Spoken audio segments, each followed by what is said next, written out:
Welcome, Red Leaf Retrocast. retroGaming, your host JD. Joey, your theme pick today. What we got? Yes, we got Dystopian Punk. So we got two games in a... Hell of a topic. Hell of a theme. Yeah. I loved it. I want to say Dystopian Futures, because one of them is Dystopian Past, but they both have a punk. One bio... not really bio. Steam, kind of? One of them is cyberpunk. The other one is what is the other one? Some have called it diesel punk. Others say steampunk. It's sort of tomato at that point. Yeah, pretty much that. So punk dystopian type environments. So very cool. We should definitely revisit this in some capacity, at least with similar games. But look, we've played System Shock 2. We've played.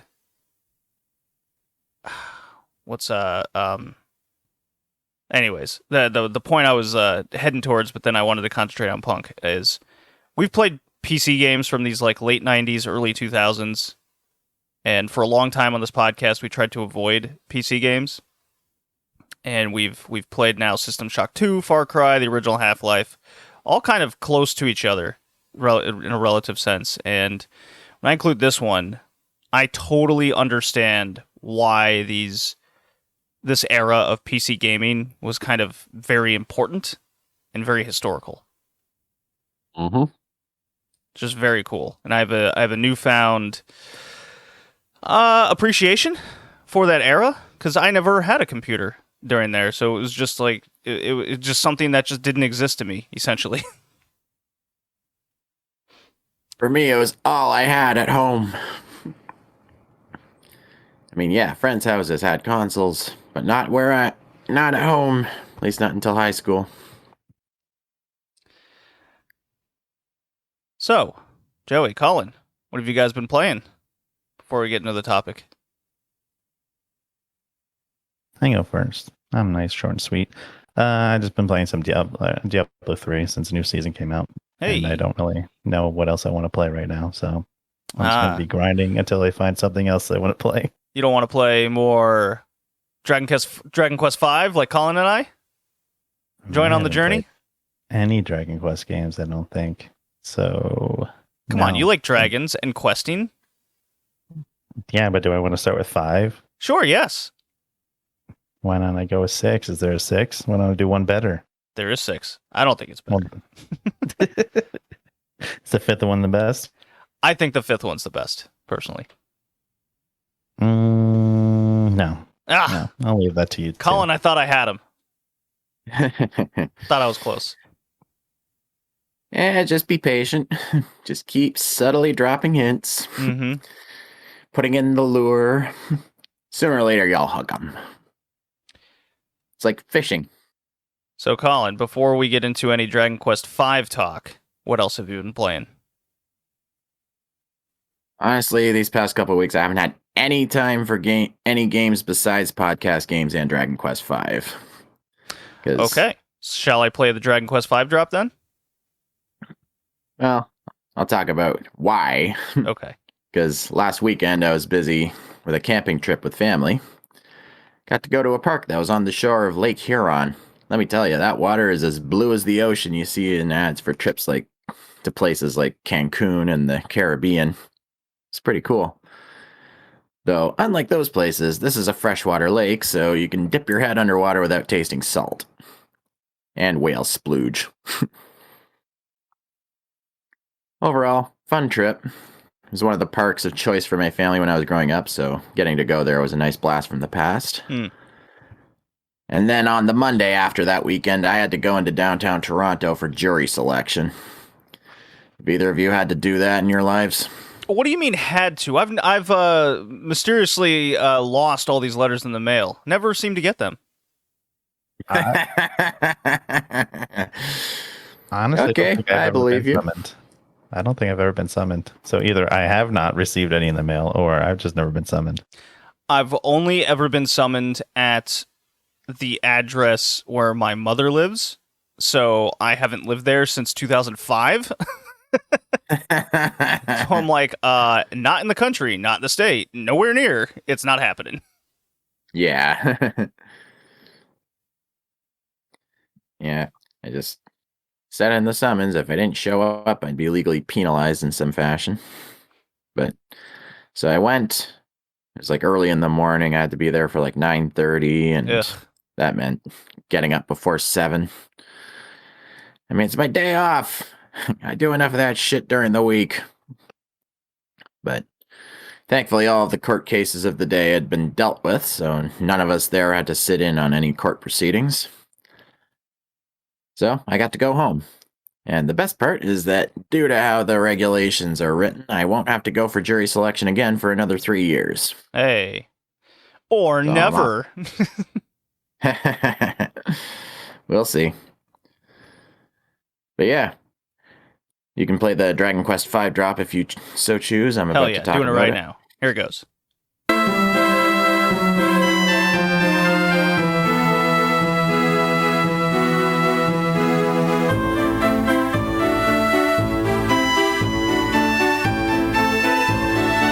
Okay, I just really love that overworld theme.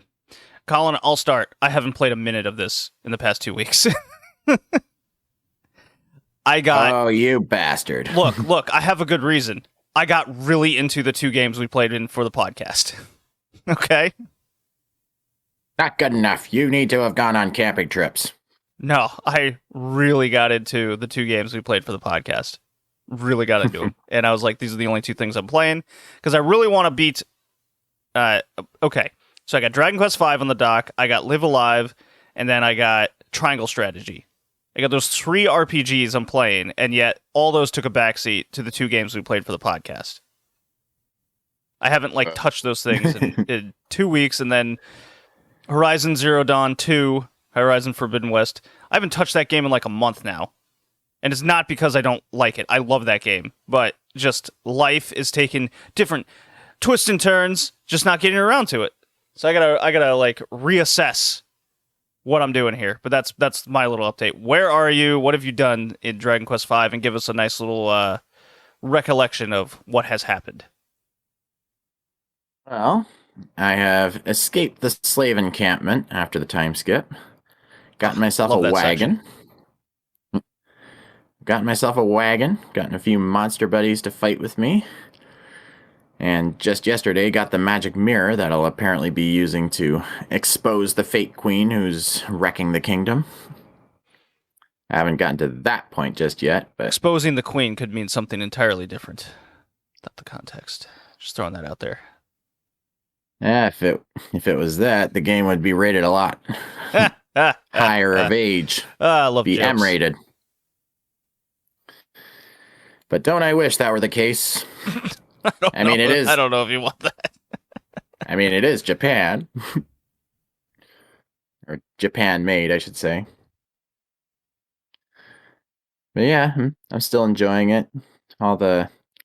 Just the mechanic of fighting monsters and then some of them occasionally wanting to join your party. That's a nice little mechanic. It's a bit like Pokemon, except you don't have to actively try and catch them. They'll just join of their own accord.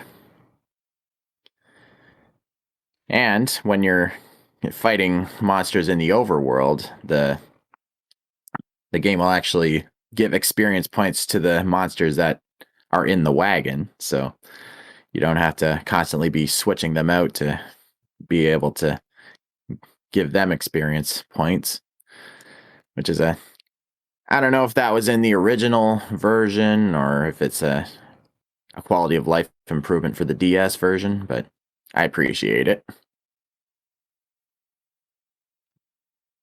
All right. Is that? Are we real super quick today? I believe so. I mean, Oh my God. we've both been busy. Both been super All busy. of us. Yeah, I mean, shit, I'll put it this way. The summer bowling season came to an end. I got number 1 in the league with my 232 bowling average, so very happy there. And then, like, that same week, Wednesday, Thursday, and Friday night bowling. Yes, I'm bowling 3 leagues a week now. So Wednesday night, Thursday night, Friday night, all taken up. I don't know. I don't know how this is gonna work out when I got like all these podcasts I do and how much I want to dedicate, but I guess it gets me out of the house at least 3 times a week. But then the thing is, I also like very early Saturday or Sunday morning going to the bowling alley for practice. Don't think I'll be doing that because I'll be pretty exhausted. Finishing up golf here as the seasons change. Did very well the other week. That was great. But yeah, won some money. Spent some of that money on new bowling shoes for the first time in like 10 years. You would have laughed at me, Joey, just bowling in these things that are literally falling apart. You should just bowl barefoot. Who needs shoes? Who needs shoes? Yeah, so I got new shoes, and then I bought I bought a bowling ball that's been made in the past decade. So that's nice. I'm actually getting something relatively recent. So that's nice. Lots of new equipment to go through. So that's always fun. Even though I haven't done that in literal years. And then house hunting's going pretty terrible. Just can't find anything or get to a place on time before it even sells. That sucks. Yeah, it's kind of a bummer. But Joey, I know you were just dying to know the answer to this question. How is the new Bastard series on Netflix? Come on. Dying to know? You are dying to know, I know. Come on, ask me. How is it? You would laugh, you would like it, and it's going to be like 24 episodes. So you should definitely watch it. The first 13 are already out. I think I watched the first 3 or 4. But I think that's what I've already seen whenever we watched it way back in the day. So yeah, it's the OVA from the 90s that we watched, 20 plus years ago. The show is that, but it fills in a lot of gaps and has a lot more to it in between. So you're actually getting information as opposed to just, I don't know what's happening. Lots of action. Oh, that girl's naked now. Cool, I guess. It still has that same exact like wacky humor that we really enjoyed. That's good. I'll check it out. Yeah. Do not watch the new Tekken show that's on Netflix. That is quite bad. I wasn't going to. Yeah, don't do that. Colin, I know you were dying to know about that. So much so that you totally asked me off air. And I'm not making this up. Yeah, that totally happened. Yeah, it did. I'm totally into fighting games all of a sudden in the past couple of weeks. I didn't say you were into fighting games. You were into fighting game anime. Oh yeah, even more so. You're like, I can't activate all these wacky combos that are freaking cool, but I can watch people do it. That's what you're into. Oh yeah. Yeah, I'd totally give up watching Stranger Things for that. Are you watching Stranger Things? Yeah, I watched episode 6 of season 4 last night, so there's 2 episodes to go, and those are the movie-length ones. Yeah, they are movies. Well, damn. And I'm looking forward to it. Okay. Although tonight, I intend to go to a drive-in theater and watch Top Gun Maverick. I've heard amazing things about it, and I just recently watched the original Top Gun on Netflix, so I want to check it out. It's funny, even though Top Gun Maverick is pretty much out of theaters at this point, they're still showing it at this one drive-in theater, and they also still have Spider-Man No Way Home. So that's kind of funny. Wow. Joey, I want to give you a big congratulations to Everton not losing to Liverpool yesterday. That was good. They could have easily won it. Both teams could have easily won it. It was a very exciting 0-0. That's what I keep hearing from everybody. How the score saying 0-0 was not indicative of how great the game was. No, it was like back and forth. Like Liverpool would have an attack, they would shoot. Pickford would make an amazing save, and then Everton would have a counter attack, and Allison would make an amazing save. It was just ridiculous. And it also sucked that that one only goal was called an offside from Everton, and that VAR never checked a potential red card on Van Dijk. So good times. Yeah, I mean, I've watched Bayern Munich drop points to 2 straight teams, back-to-back weeks. So that's nice. Small victories. No, I don't want to restart Steam. Go away. These pop-ups from Steam ever since I put it up are crazy. It's crazy, Joey. All right. I guess we shouldn't waste any more time. Probably play this drop, and we can get into the 2 games at hand, because I have a feeling we have a lot to say over them. Am I crazy in saying such things? I don't think so. All right. Playing the drop. Play Valve. Play Valve. Oh, no. I don't want to.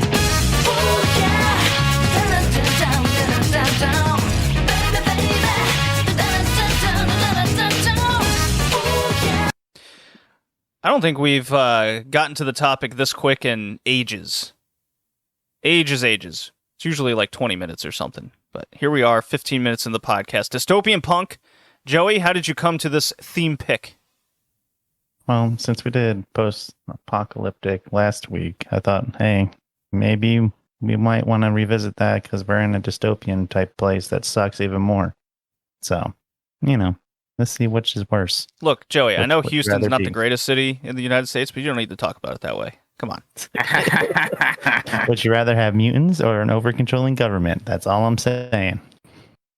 So that's why I Joey, picked this calling one. the people of Houston mutants is very, very mean. I mean, my parents live there. Come on. Yeah, and also because last podcast was the date of one of these games finally becoming retro based on our standards. So. This is very true. It's very true. But I'm glad it is. And there was, so I actually got a DM, a direct message on the Twitter. Have you heard of this? Yes, I've heard of this. Okay. I gotten 2. One from the anime podcast, because the last anime cast we did was over one called Fushugi Yugi, like this shoujo anime. We all of us ripped that show apart as terrible. And then just the other day was for this one.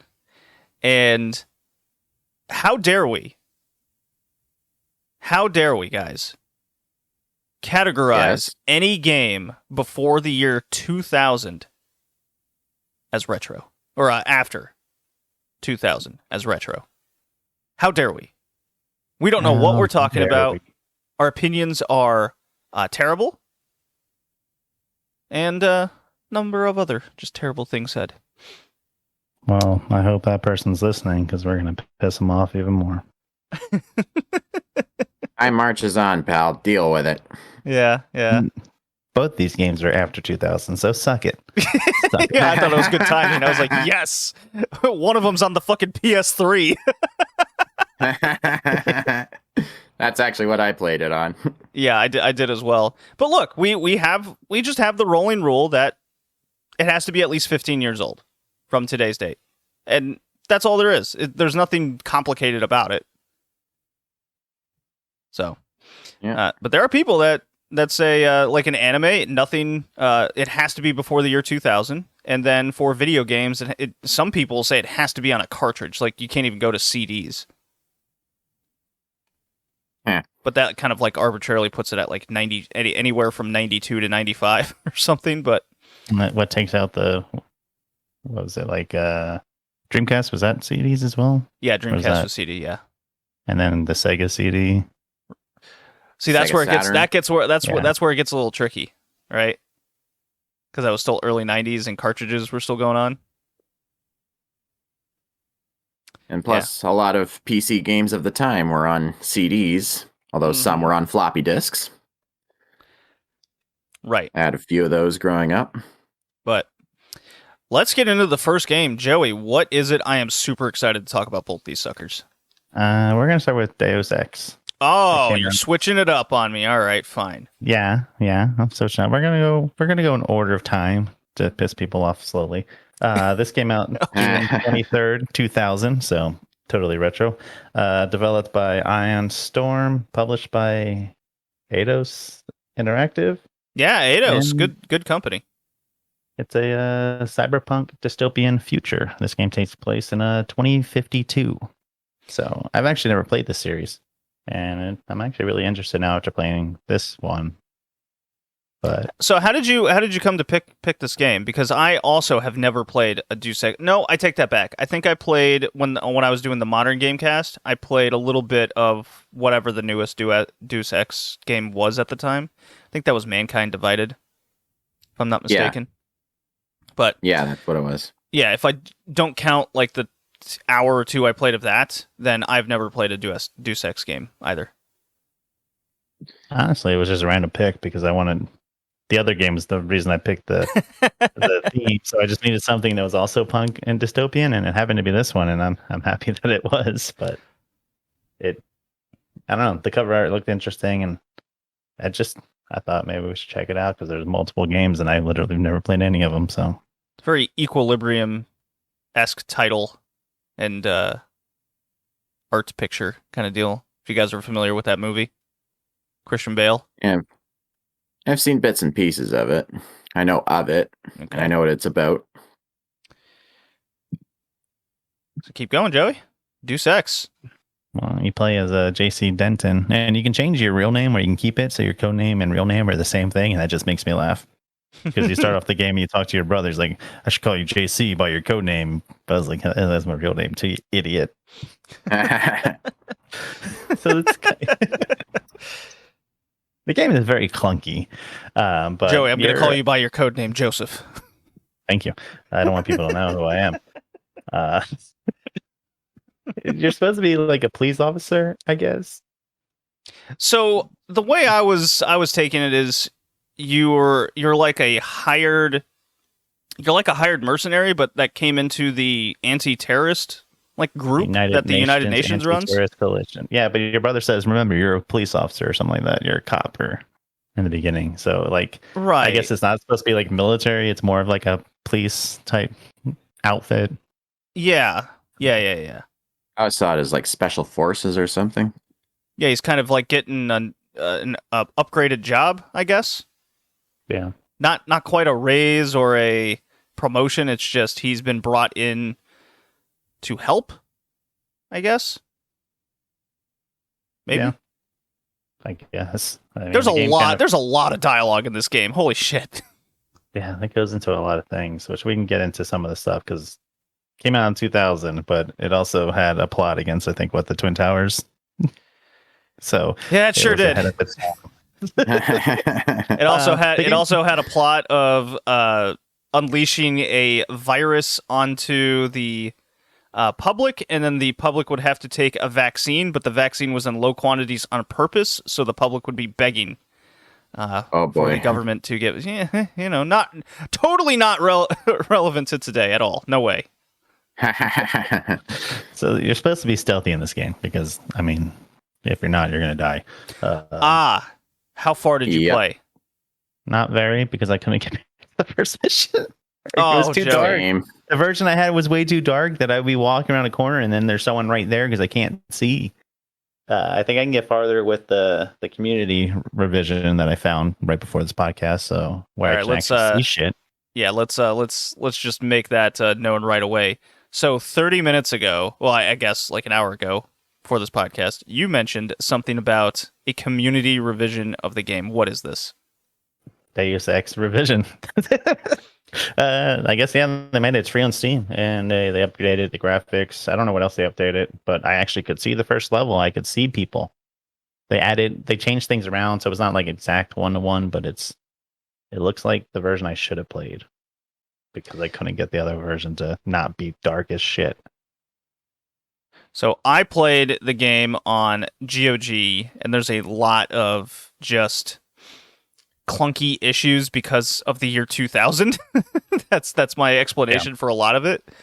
It's just because it came out in 2000. Like they really I thought the game company that made it did an excellent job kind of utilizing every sort of resource they could to make this game as good as possible for the time.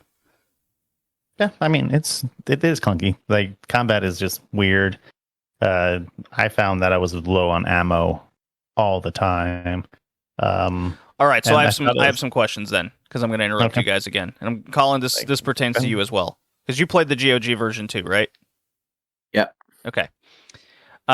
So the game has a lot of RPG elements to it, augmentations / biometranic parts that you can attach to your character and do it. When it first started, what did you put those points into? Different things.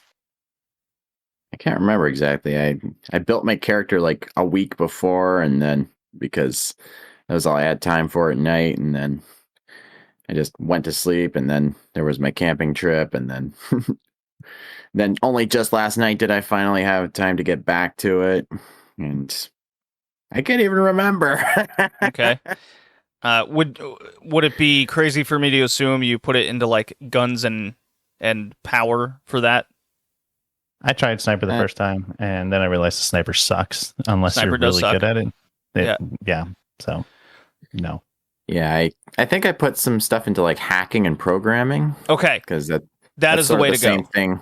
I did lock picking, but I never even got to a chance to even use all that because I kept dying before I got to use anything.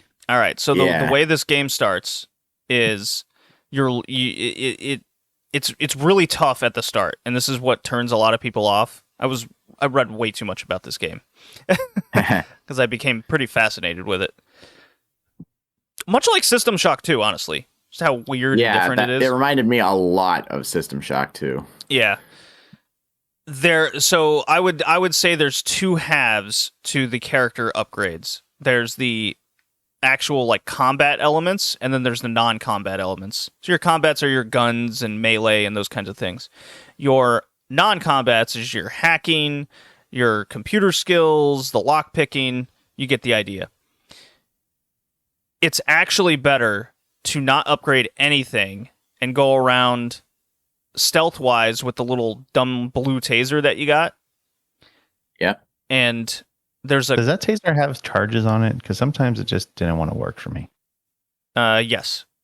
So, but you also need to crouch and like tase the butt from the crouch position. Otherwise, there's like weird hit detection with it where it won't actually like get the enemy properly.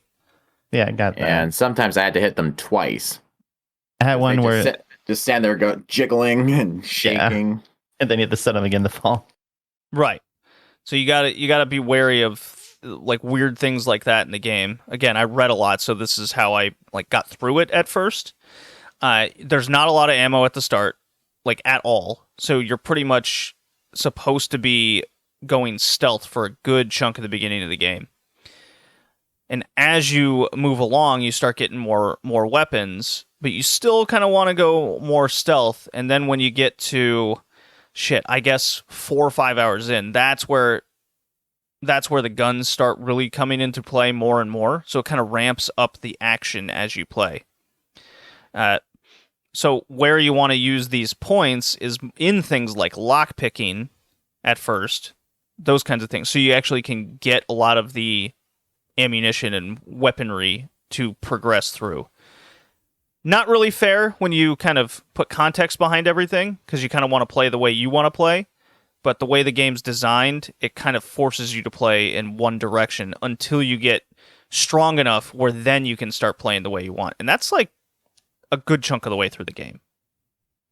Yeah, I remember reading on on forums in the past that the first hour is pretty tedious, but then after that it gets really good.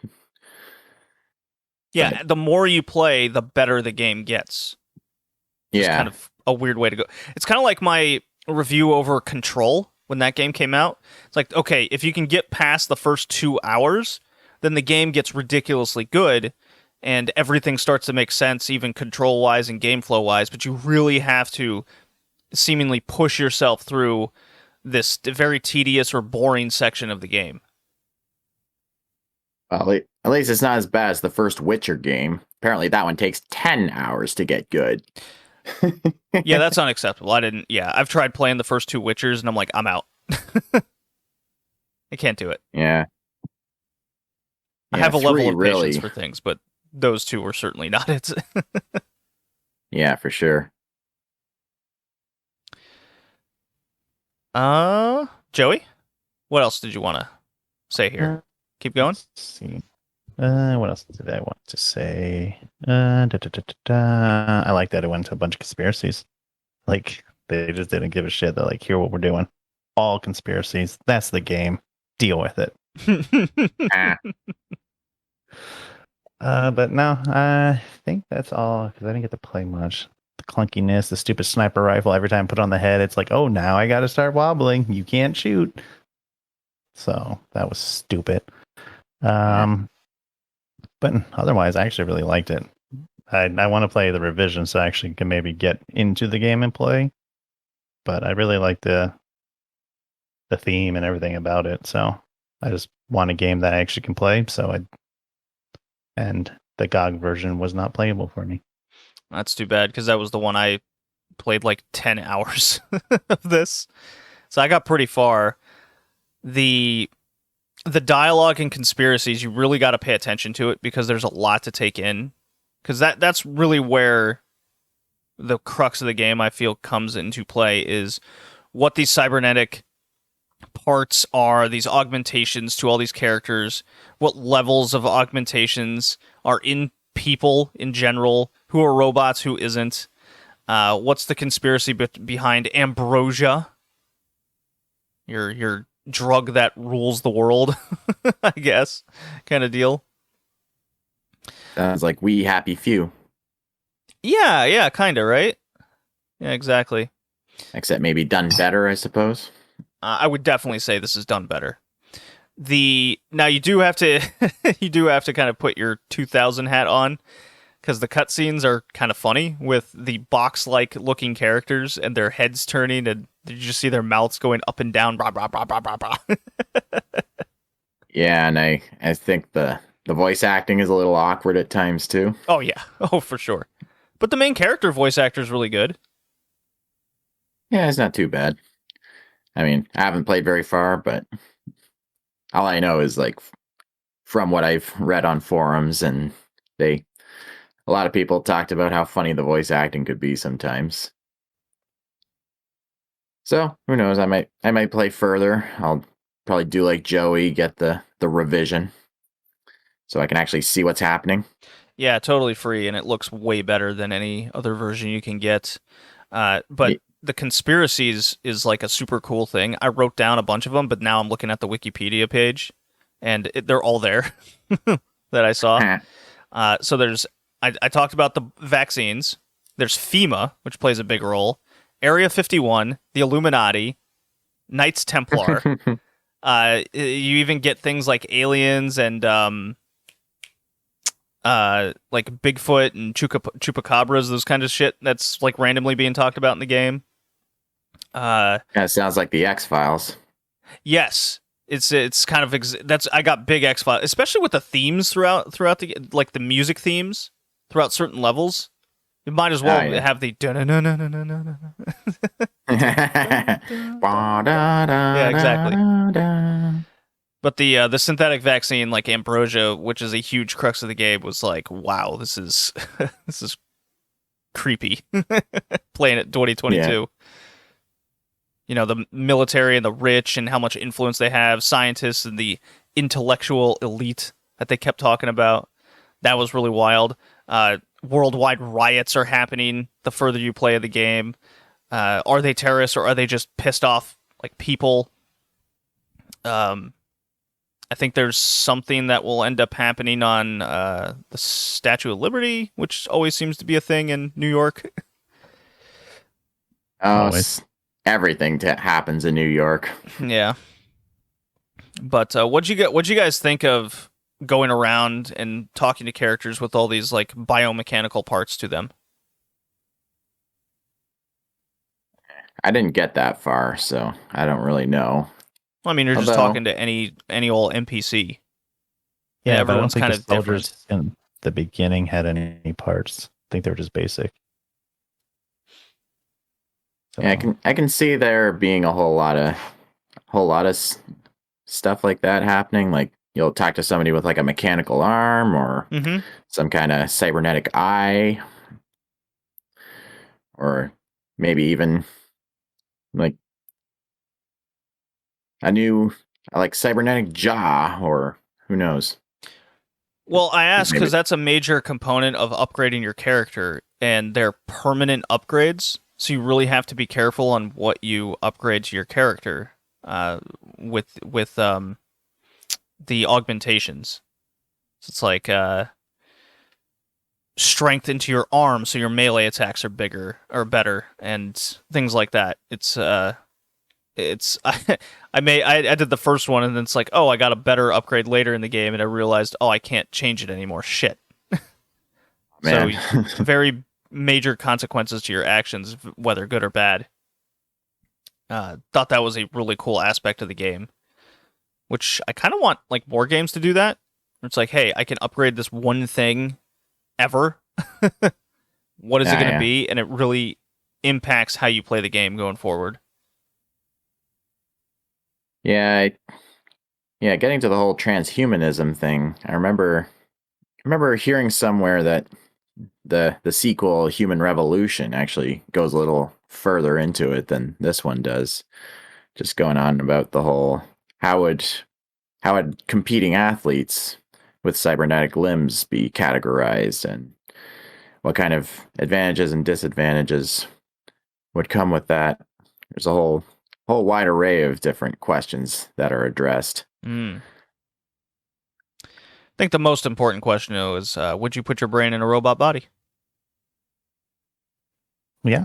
Yeah. I'll put my brain in a robot body. If it was safe. I mean, what kind of body would you put it in? What kind of robot body? Does it have lasers for nipples? I don't know. As long as I can get just as much pleasure out of being with a woman, I'm fine with there you whatever. go. So you want that robot dick. All right. As long as I can feel the same things I would in a human body. Joey, how old is this joke we've been telling? It's got to be over 20 years now. Could be. Was it from what, Aqua Teen?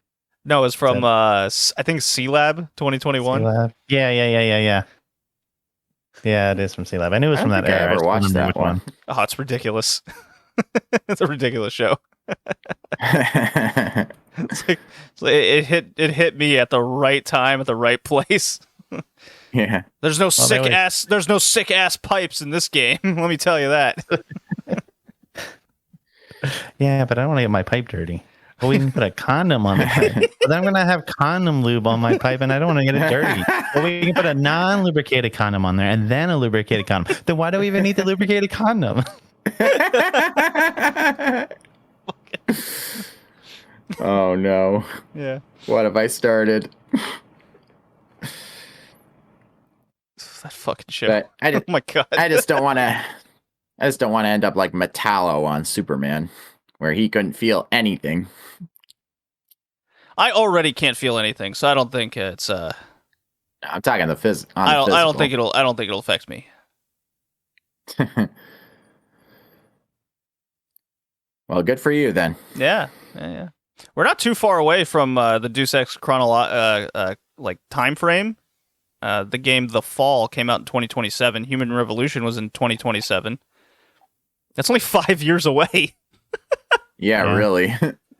I just like the timeline is weird. The first game is 2052, the sequel is 2072, and then they started going before the original game. So I think it was just a typo. They meant to keep it in 72, but they mixed it up. What about 2029, huh? What about that game? Yeah, 2092. Go forward, not backward. I'm guessing maybe the sequel ended some way that they couldn't really continue the story. Maybe that's possible. I was kind of hoping for like a reboot remaster kind of deal, but they haven't done that. It's just 5 games. Yeah, maybe the guys remaking System Shock will do it in the future. Oh, it'd be interesting. Yeah, I mean, this is definitely a game that could use a big upgrade. Because when it came to the combat section, there's 2 things that was pretty nuts was first the gun reticles, because my biggest complaint is definitely the hit detection in this game, especially with headshots. Way too often it would just inexplicably miss. You have just no explanation for it. Already talked about the taser. You don't really get a good sense of how strong enemies are in conjunction with your variety of weapons. And then about halfway through, which I guess I would say like just before halfway, which is where I'm at, I just got this like plasma sword, and it just kicks the shit out of every NPC in the game. It's just like 1 or 2 hits and they're all dead immediately. It's really nerfed the game, and I'm actually kind of happy for that because I was getting annoyed with the guns. That's funny. Yeah. So unless there's like a bunch of enemies and the alarms have gone off, because the alarm system in this game is pretty wild. There's a lot of consequences to your actions, so you have to be very careful. Yeah. Yeah. So like the trank guns are kind of a waste of time in my opinion, because if you don't hit them in the head, it takes like 3 shots for them to finally go down, but it still takes them 10 seconds to actually go down. So they're allowed to hit the damn alarm beforehand. So it's very easy to alert enemies. You really have to play way too stealthy for my liking at the start. But it is, I don't know, I found it worth it because the game is so interesting and good. The plasma sword is just super wild. You guys got to look up a video of this plasma sword. Yeah, I watched a video on it. It looks interesting. Yeah, you're just wrecking hoes. There's one aspect that I liked that I forgot to mention is if you shoot some people, sometimes it just run away. They're like, "Fuck this, I'm out of here." Yeah, a lot of there's a lot of unique character traits to a lot of things. There's so much depth to this game. That's the other thing. No matter who you talk to, like finding codes and getting access, there's a large amount of exploration you can do. There's like, for example, like at the beginning you're on a pier. At the beginning, I don't know, maybe it's 2 hours in at this point. But you meet a kid like on a dock, and he's just talking about how he doesn't have food, he's starving, he can't sleep, and you like give him, I don't know, a Milky Way or some shit. And he's like, all right, here's the code to this secret underground bunker I watch people go in and out of behind a soda machine. Oh, and by the way, the code is like 9572. And you're like, oh, cool, kid, thanks. Enjoy that Milky Way. So you go down, and there's like split paths. You can go through the water, or you can just go down through like the stairwells. There's a lot of aspects of that to the game, which is really, I was not expecting that, considering the time it came out in. It's just so very expansive. I would also say, what was another aspect I wanted to talk about? There's a lot to break down. We could probably just do a whole podcast over Deus Ex if you guys would have played more. Maybe. Yeah. If it wasn't dark, I would have. Well, we got the revision version, which is free. A lot more robots come later in the game, which I was lots of bazookas that I need, and rocket launchers. The revision actually was endorsed by Square Enix, so I don't know if we'll get a remastered game since this came out. Wow. Interesting. Well, I suppose since they just continue making Deus Ex games, they don't really need to go back to the original. Yeah, I mean, true. And I don't know if they really want to touch it with all the things that they've now done conspiracies on that have come to light afterwards. Oh, yeah, that would be a thing. That would be a tough nut to get past in today's society. Sure. Yeah, I didn't. Yeah, that's a very good point. Yeah. You know what it kind of reminded me of? You remember the game Shadowrun? Yes. Yeah, this kind of has a similar setting, but I think it's a lot better because that game was really hard to play. It's really clunky. Yeah.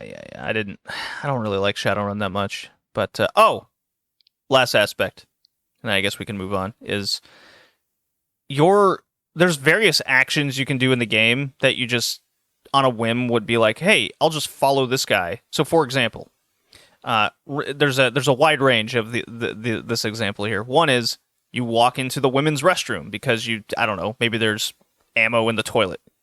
who knows, like goofy game shit, right?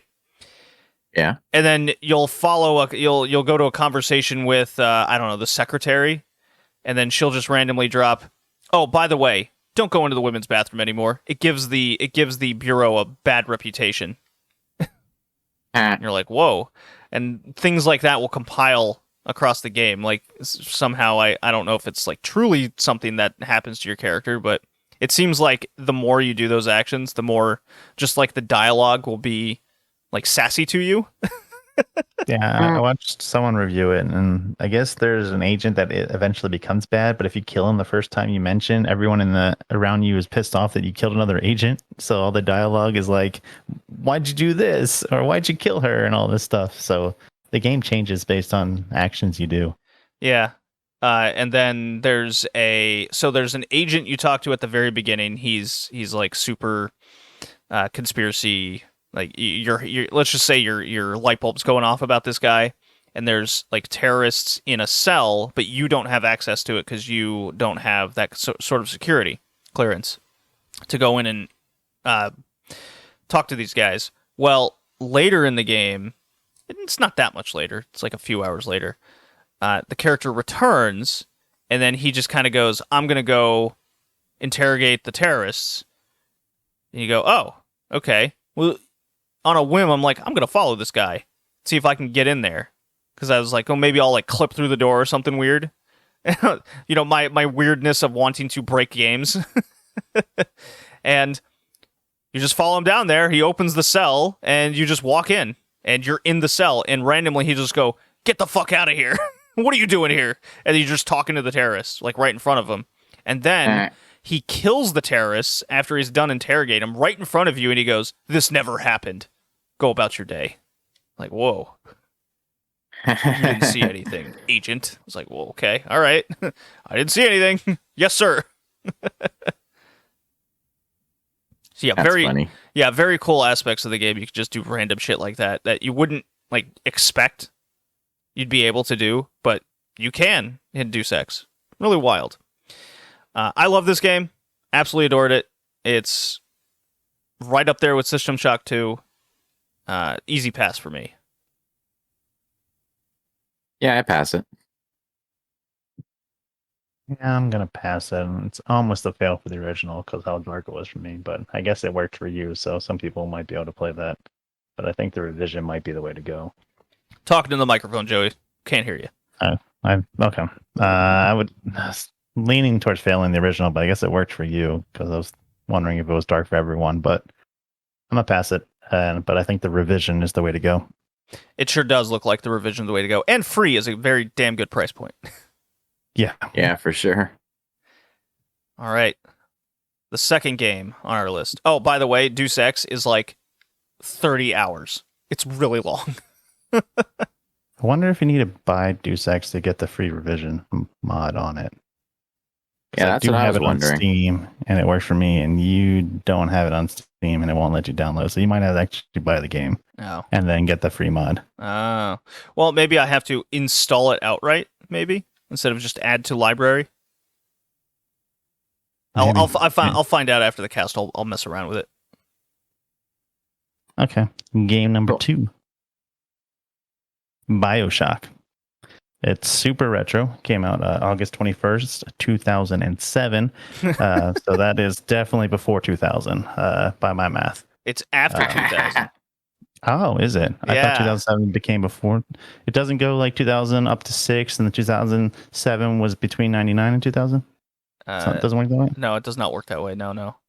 Well, damn it. Well, this was developed by 2K and published by 2K.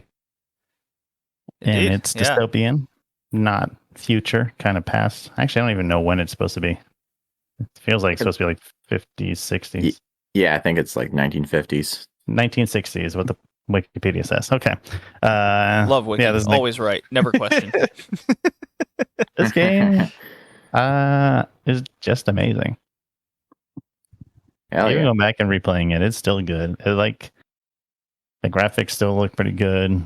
The atmosphere is amazing. The voice acting is amazing. The gameplay is fun. The characters are kind of unique. It just a fun game all around and very immersive in getting you into the story. Yeah, I remember when this came out, and I didn't play this when it first came out. Oh, excuse me. Ooh. Oh, I'm gonna need some ambrosia after this. No? Okay, there's a chuckle. Got one. Yes, victory. Okay.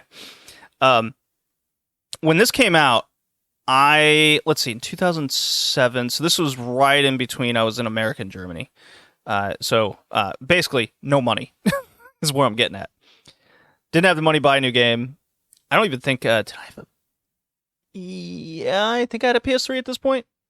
The point is, didn't play it when it came out. I played it maybe like 6 years later afterwards. No. You know what I played? Joey, didn't you get me Bioshock Infinite and it was on the disc? Came with it. Maybe. I don't remember. I think that's what happened. You got me Bioshock Infinite at one point, and it came with it, and that's when I played Bioshock. Because you and I played Bioshock Infinite together, which was a fun time. Yeah. Yeah. Yeah, I had no spoilers to this game, so when I played it, and when I got to the end to that twist, which we will talk about the twist, that will be done. So people be wary if that matters to you. But this is a retro game at this point now, so I think just about everybody who knows of Bioshock knows about the twist. Right.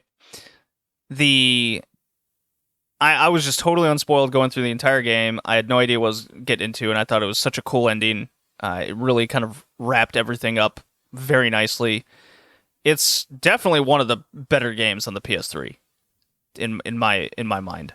Like if I was making like a top, I don't know, 15, 20 list, I don't know where I'd put it top of my head, but it's definitely in that range for sure.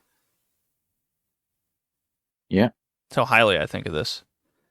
What was your experience, Colin? Well, I think, yeah, like you, I didn't play it when it came out. I think I played it like after 2010 or something. Mm-hmm. I just remember I was still living at home. And it's kind of funny when I was playing that, much like how it was with Dead Space 2. My mom was in the room at the time, or just across the room on the computer, and then she didn't really like it much because it felt so dark and depressing with all the different like voice recordings and such. And this is coming from someone who liked listening to me play Dead Space 2. Bioshock Infinite came out in 2013, so I probably played it that year. I thought it came out in 2011, but maybe I got that wrong. I'll click on it again. Maybe I misread. Let's see. No, March 2013. Huh, interesting. Yeah. How about that? In any case, I liked both the games. I mean, there's all kinds of philosophy to go through with, or philosophy and themes to go through with the game. I mean, there's entire video essays about it on YouTube. That just how much effort they put into that was pretty interesting. And yeah, the atmosphere is great. The environments are amazing. You can tell the place looked really good in its prime. And in fact, if you play the Bioshock Infinite DLC Burial at Sea, you actually get to see Rapture in its prime, and Ooh. It is absolutely gorgeous. It's pure eye candy. What is that DLC like? Is it showing like the destruction of the city slowly, or what? It's showing like the lead up to the big coup d'etat that led to the big civil war that led to its downfall. So, and it kind of creates a link between Bioshock Infinite and regular Bioshock, because you'll see how one influenced the other. Like Bioshock led to Rapture having Columbia in Bioshock Infinite having its superpowers. Man, I have like no memory of Bioshock Infinite now. You realize that was 9 years ago? Yeah, really. Good God. But yeah, it gets a little confusing because like Elizabeth from Bioshock Infinite is kind of in regular Bioshock, but in a different body, but she has kind of awareness of both because she's kind of hopping between two of them through dimensional tears that are created in Bioshock Infinite. But she's also directly interacting with certain important figures from Bioshock, Yeah, very Dr. strange. Sushang and Frank Fontaine. But yeah, it was really cool just seeing Rapture in its prime, just seeing all these different shops and different characters doing their thing, and it looks amazing. So yeah, I recommend Bioshock Infinite Burial at Sea, although play Bioshock Infinite first, so you have a much better idea of what's going on. And for Bioshock, I actually played it on hard difficulty this time around. Oh. See, I went to straight easy mode just to kind of refamiliarize myself with the game, because I like I said, I played like 10 hours of Deus Ex. That's what I concentrated on. I was really just rejogging my memory of the first Bioshock for this podcast. Yeah, I Full just played on disclosure. normal. Just do the same thing. So we all played on different difficulty levels. That's funny. Yeah, I played normal the first time, but then I went to hard for this time because normal difficulty at the time I played it the first time felt a little on the easy side. But playing it on hard, it really felt like the experience the devs were going for, where you had to be frugal with your supply of ammo, your health kits, and your Eve, which are the little top ups for fueling your various superpowers. We should probably get into that. I mean, in Bioshock, you have what are called Plasmids, which are various superpowers that you get by injecting yourself with the secretions of a certain sea slug that the scientists of Rapture came across under the sea. And they were able to refine that to give the citizens superpowers, and that's kind of what led to their downfall, because sure, everyone's getting all powered up, but it also drives them insane, and thus they become what are called the splicers, because they've been splicing their DNA so much that they've fucked up their bodies and minds really badly, and thus they'll try and kill anything that moves. And you, the player, get some plasmids. You can like shoot lightning or fire. You can grab stuff with telekinesis and throw it. It's very psyopsy, isn't it? Yeah, kinda. It also reminded me of Control, because that has similar telekinetic mechanics. But Control came out later and Psyops came prior to this. So yeah, kind of the same idea. Yeah. You can also throw little balls onto splicers that will actually make them attack each other, so you can save ammo. Or you can hit them with other stuff that has the security systems attack them instead of you. Some really cool stuff. Of course, they don't come for free. You have to use Atom, which is the sea slug secretions, in order to alter your own DNA to have those powers. And the only way to get Atom is from the Little Sisters, which are little girls who have little injection guns that they go around to dead bodies, sucking Atom out of them. And they have the big daddies, which are big hulking armored dudes, as their bodyguards. And if you want to get any more Atom in order to get more superpowers, you gotta kill the big daddies and then get the Atom from the Little Sisters.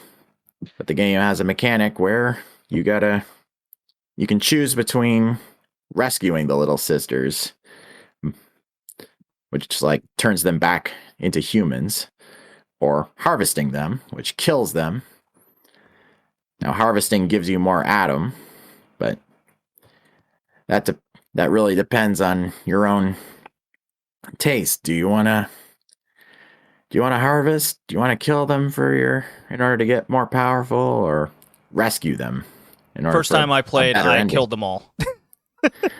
Does not surprise me. I was about to ask. I was going to say, JD, I know you killed them all. Fuck them kids. Am I right, guys? Yeah, the first time I played it, I killed them all as well, and then I replayed it and saved them all. This time I was trying to save them all, which I guess according to Wiki is the canon ending based on Burial at Sea. Yeah.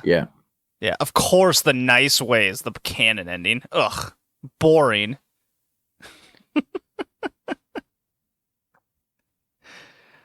Colin, I know you probably saved them all the first time, right? Yep. Yeah. And this time around. Yeah, we're so different in that. Yeah, for sure.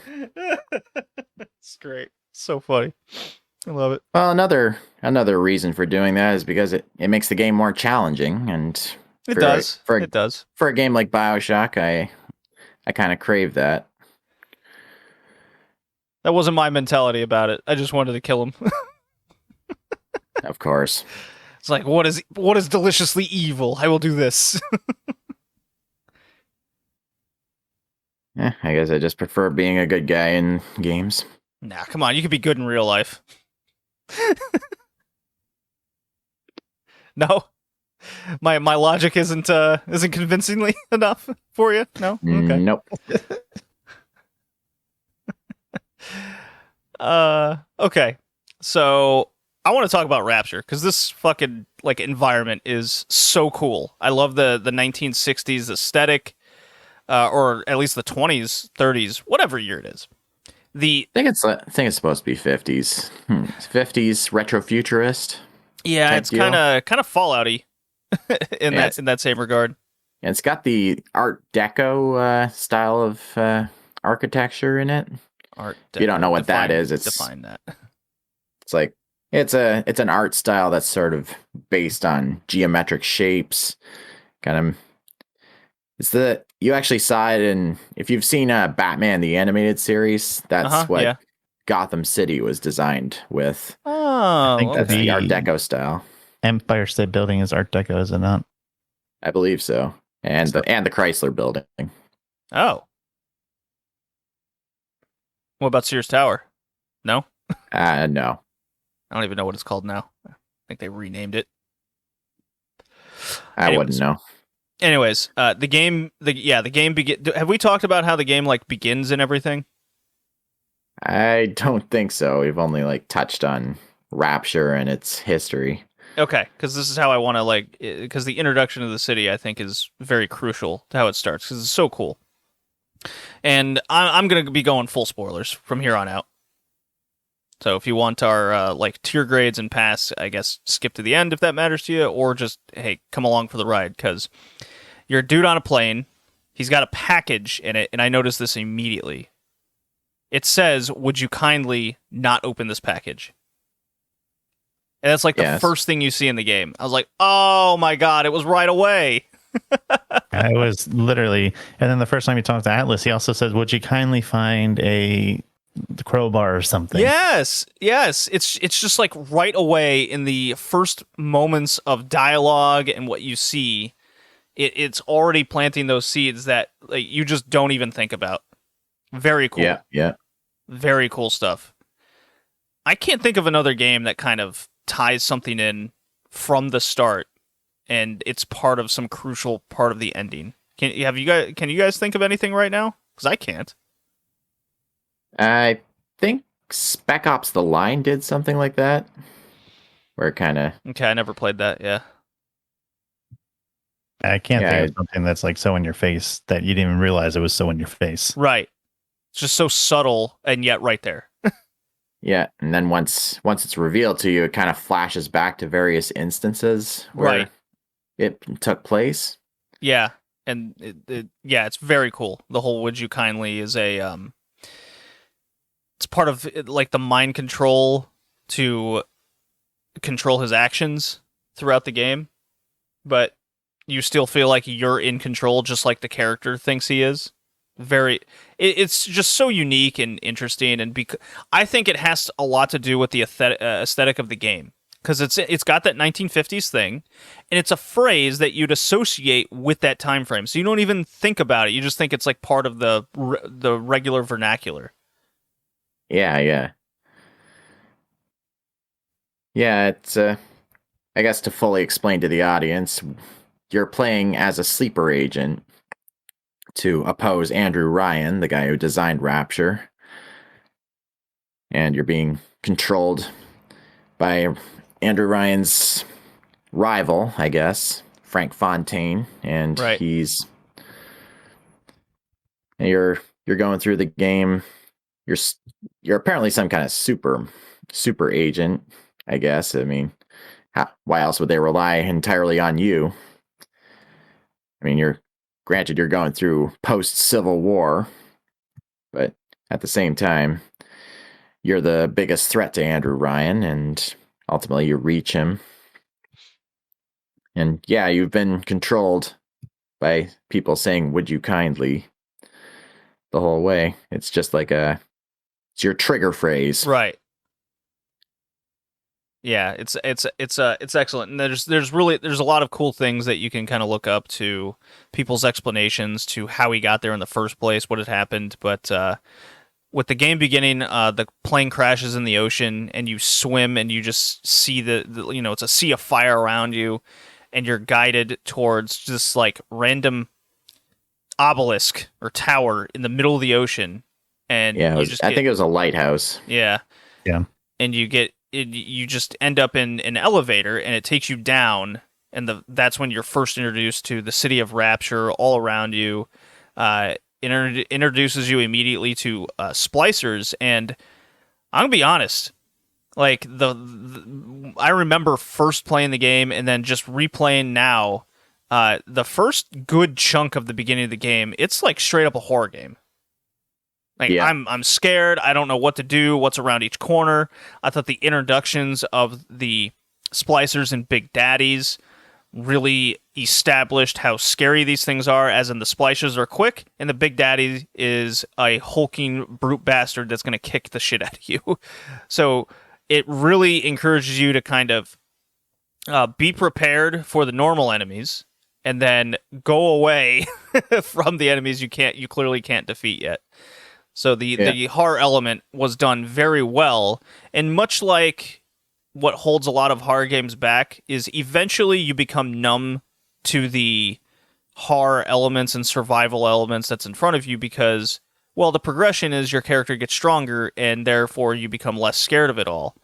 What Bioshock does, which I think is handles it much better than all these, is because it establishes the unknown and like aura of where you're at so well, that by the time you get all these upgrades through genetic mutations and more weapons, it's straight up an action game, and that flow in between handles that so well that you don't mind that it's not a horror game anymore. Now you're enjoying the action part of the game, which it focuses on, and and because the story is also so well, and you're very much into unlocking what the Rapture and what Andrew Ryan and what your purpose is, you don't mind that the two different playstyles go. And to me, for a game that's, how long is this game? Like 14 hours? 15? About 15 Probably. hours. For a game that's like that, I felt like I played 2 games in one, which is super rare. It's a rare feeling to have that. Yeah. Yeah, I can see that. There's a lot in there. Because I vaguely remember Bioshock Infinite being like completely action kind of the whole time, and I got a little repetition attitude towards it that got kind of along the lines of, I'm kind of tired of this. I need a break. While in Bioshock, I just felt the continuing want and need to play, which is a mark of a good game. I actually noticed something really interesting between Bioshock and Bioshock Infinite, is that they're very opposite each other in a lot of respects. Like, for Bioshock Infinite, instead of the bottom of the ocean, it's 10,000 feet in the sky. Mm-hmm. Instead of a silent protagonist, the guy talks at every opportunity. Right. And instead of an aversion to religion, in Bioshock Infinite has a society that's based entirely around just Christianity, Christian zealotry, and all that. And it's really interesting stuff. And we should also talk about, like, why the heck is Rapture built at the bottom of the ocean? Well, basically, Andrew Ryan, the guy who founded it, got incredibly dissatisfied with the way things were run up top, because the game begins, "Is a man not entitled to the sweat of his brow?" And he keeps talking about how the fruits of your labors keep getting taken away either by governments or the church.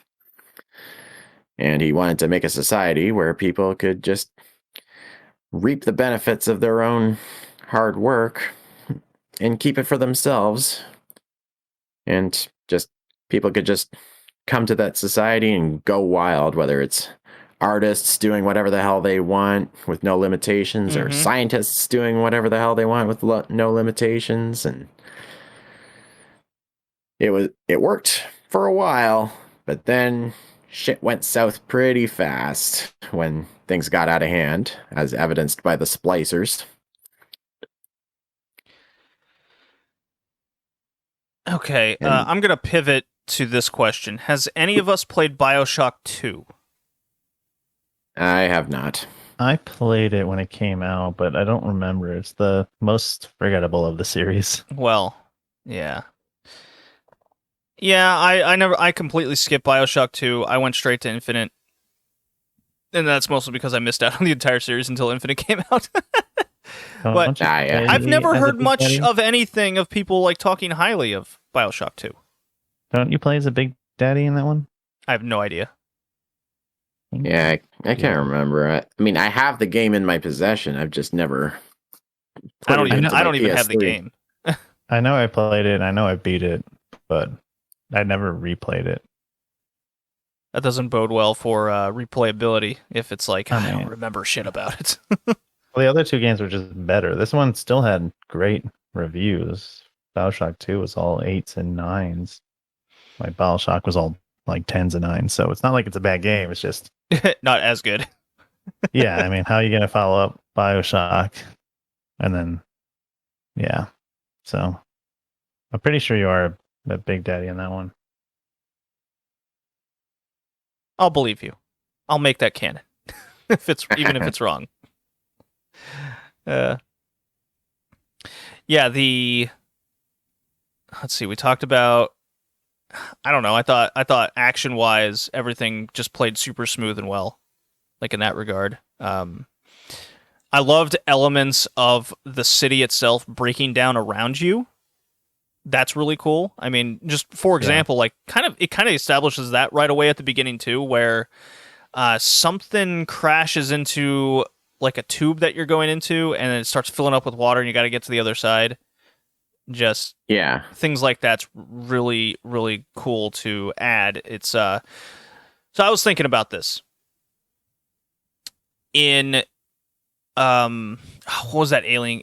It's not called Alien. It's Alien Isolation. Yeah, in Alien Isolation, you're in that abandoned spaceship, and it's definitely a horror game and a little bit of stealth involved with the alien, but I got very similar vibes to how Bioshock begins in that, and the difference is Bioshock consistently changes up the environment and the enemies you're facing more often, while Alien Isolation, even though it starts out with the same feeling, it definitely has that just sameness way too long, and that separates Bioshock from a lot of. I'm just using Alien Isolation as an example to this point, is where Bioshock exceeds a lot of these games is its ability to consistently make things feel fresh and new as you play. and it doesn't feel forced. It feels natural to the environment you're in. Yep, for sure. You know, we've played a lot of like old NES, SNES games, and just to use an example, the better games that we play is when worlds feel different. You know, it's too often we play a platformer and you just have your basic 4. You know, it's desert, grass, ice, fire, over and over and over again throughout all these games. Well, what makes Mega Man series so unique is every game gives you a different environment and theme to it. So that, and it just on a simplistic level. Obviously, games in the more modern sense have to kind of go above and beyond just a simple platformer in a 2D form. They have to make everything seem 3D and environmental, which is a new challenge for a lot of games. Horizon Zero Dawn, why I love that game so much is the world feels different at every point and fixture that you go to. These are aspects that I really crave and love about these, and Bioshock hits it incredibly well, considering you have this city that's all underwater. Well, how can you make the underwater cities seem unique and different from each other? It's yeah, that's true. It's like pretty awesome challenges that they were able to meet.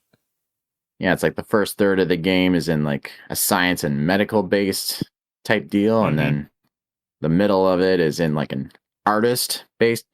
Right. You got like you got like schools and stuff. You know, it feels like a real city, and different parts of the city are being discovered. Yeah, and it feels like a real society that had lived there. It feels lived in. It's like you'll even see like propaganda on the walls, like "Beware parasites" or "No gods or kings, only man," which ties into all the philosophical themes it covers. Or, as I saw during my playthrough, the great chain moves with everyone. Ooh. Just everybody is a link in the great chain. all that philosophical stuff. People keep referencing Atlas Shrugged when they were talking about it. I've never read that, so I don't know. Okay. One last thing is when I killed my first Big Daddy. Let's just say I got a little hard. That was such an accomplishment. I was like, fuck yeah. I kicked his ass. His atom is mine. I'm gonna make my atom bigger. Yeah. So you're saying you got hard fucking a Big Daddy. Got it. Damn right. Exactly what I said, word for word. We're going with that. Joey, I know you felt the same. Don't deny it. And I guess you got some Eve to keep it going. Adam and Eve. Oh, I got it. In case nobody caught on to that in the audience. Oh my god. It's less funny if you explain the joke, only if I say it though. Because that's my humor. You can't steal my humor, Colin. I wasn't explaining it, I was just adding to it. Ah! Okay. I think Bioshock is one of the best games I've ever played. Easy pass. Yeah, easy pass. Let me think. Yeah, it's a pass. Yeah, I'm gonna have to think about this. Although, did anybody get sick of that whole circus of values vending machine? Welcome to the circus of values. So kind of like Borderlands and Bioshock, kind of Fallout, I guess you can kind of put in where the repetition of sound does get a little wary, but you kind of, I don't know, kind of tune it out after a while. But yeah, it does get annoying. Aspects like that. All games kind of have something. Yeah, that's true. All right. So our two games were Deus Ex and Bioshock. My tiers, I'll go first. Deus Ex, I gave an A. Bioshock, I give an S. There you go. Two excellent fucking games. Yep. I'm actually the same. Deus Ex, A. Bioshock, S. I'm actually going to do Deus Ex a B just because how dark it was for me. But I can see it being an A. And then Bioshock definitely a S. Ooh, boy. That's looking Another like our triple S. game of the year right now. So we all agreed Bioshock favorite, Deus Ex less favorite. Yes. Let's not count Half-Life out for game of the year. What did we give Half-Life? I'm looking at our past here. I think we all gave it S's. We all gave Half-Life an S as well. So that's 2 games. Do we have anything else from this year with an S? Madden 2005? I think that's it. I think it's those 3. Huh. Wow. Not too bad. How many did we have last year? I feel like we had more last year. I'd have to go back and count them up. I guess I have the tier maker. I could just look on the website, redleafretrocast.blogspot.com. Go check out those little website there that I kind of keep up with loosely. But yeah, we definitely got 3 runaway games for retro game of the year. As funny as that sounds, we don't even have that many A's now that I'm looking at it either. Yeah. So I thought a lot of the time this year we've been more often than not picking good games over bad. Well, I mean, it's my pick next, Colin. I can help out with that.